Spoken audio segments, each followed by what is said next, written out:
Every time I get on the hellscape that is youtube.com, I see at least 1 to 3 videos talking about the state of Call of Duty, dissecting the flaws, exposing the algorithm, relentless bitching. They're bitching, you're bitching by association, and I'm bitching about the bitching. It never stops. Well, this is my attempt to stop the bitching by bitching.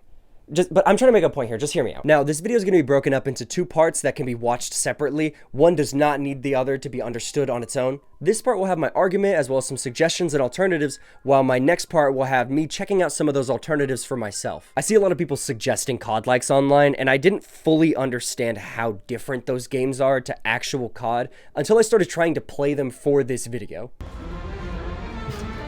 You just float down, you have no fucking way. Seriously? I can't handle this? L realism? Deadass? Deadass? The fucking bullet smoke is in a different zip code, bro. What? This game sucks my ass. Okay. Actually, this game is exactly like Call of Duty. I can feel myself about to say several slurs. Anyway, I've been taking way too long to get to the point, and alright, to start off with, let's make my target audience clear. I'm speaking specifically to the adults who grew up with these games. They've got some memories of the old games, and for one reason or another, they continue to buy the new games. And so whether you consume media discussing the downfall of these games, or you make it yourself, you are part of my target audience. This is a permanent marker, by the way. I didn't have an expo. So your problem at its core is that these games kinda suck. They are worse than they used to be. I am aware that this is an incredibly broad way to categorize everyone's issue with modern Call of Duty. I understand that any one person in my target audience could have issues as small as I don't like skill-based matchmaking, to as large as this company is shitting out the same slop every year with a new coat of paint, charging nearly $100 for it, and I'm going insane and a little broke, and also it's 9,000 gigabytes only available online, and why does wood still sound like that?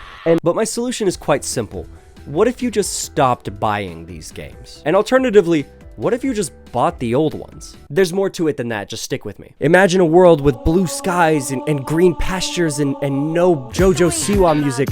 Well, that world fully existed, and you can go back to it right now. For the price of just 83.5 Arizona green teas, or just over the price of 1 modern COD, you could get yourself an Xbox 360 with Black Ops 1. You can resume your exposure to every slur and Urban Dictionary term crafted by man for less than 1 digital Trump trading card. And if you were curious, here's the PlayStation 3 version of those prices, but I wouldn't really recommend it. Not necessarily because it's more expensive, but because I think there's an issue with like those servers saving progress for new accounts.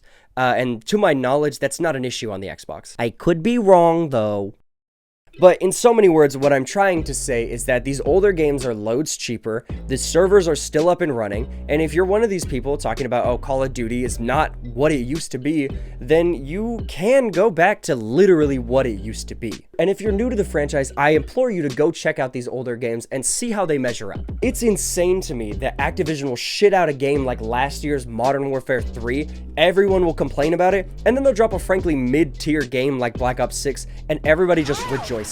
Like, obviously it's going to look good in comparison, and I don't deny that this game has its positives. But when there are just so many better alternatives in the same franchise to whatever this is, it boggles my mind that people will buy these games year after year and then have the audacity to be like, oh, it's bad. Like, I actually hope that docks your credit score. I constantly see people talking about like skill-based matchmaking, and I've seen conspiracies on the idea of skill-based damage, and it's like, if you don't trust this company that much, maybe it's time to stop rewarding them every year with a sale. I have World at War and Black Ops 3 for custom zombies, and then I have Black Ops 1, 2, and Modern Warfare 2 for multiplayer and campaign. And realistically, if you could only ever get one Call of Duty, World at War might be all you'd ever need. It's got co-op campaign with an amazing story, a still thriving multiplayer community with community-made servers to protect from hackers, and an active modding community still creating custom zombies maps. The game is tiny as far as file size goes. It can be played on a calculator, and the custom maps and mods files are a minuscule fraction of what BO3 typically offers. And then there's mods like Nucleus Co-op that allow for 4-player split screen capabilities. It's the total package. I played Cheese Cube Unlimited with 3 of my friends from the comfort of my couch. It's everything I wanted as a kid with no PC who was watching his favorite YouTubers play these custom maps. Now, I see the arguments to my solution, mainly that not everyone owns a PC, and not everyone can just go buy a PC to play these games. These newer games also have cross-platform, which allows everyone to play with everyone regardless of their hardware, as long as their hardware isn't a Nintendo Switch. Which serves you right anyway. Get a fucking Steam Deck and pirate your Nintendo games, you fucking idiot. Nintendo, if you strike down my video, it's a hate crime. My toughest advice would be to just sell your console and save up for a PC. But I understand that that solution doesn't work for everybody. So what's the solution in these cases?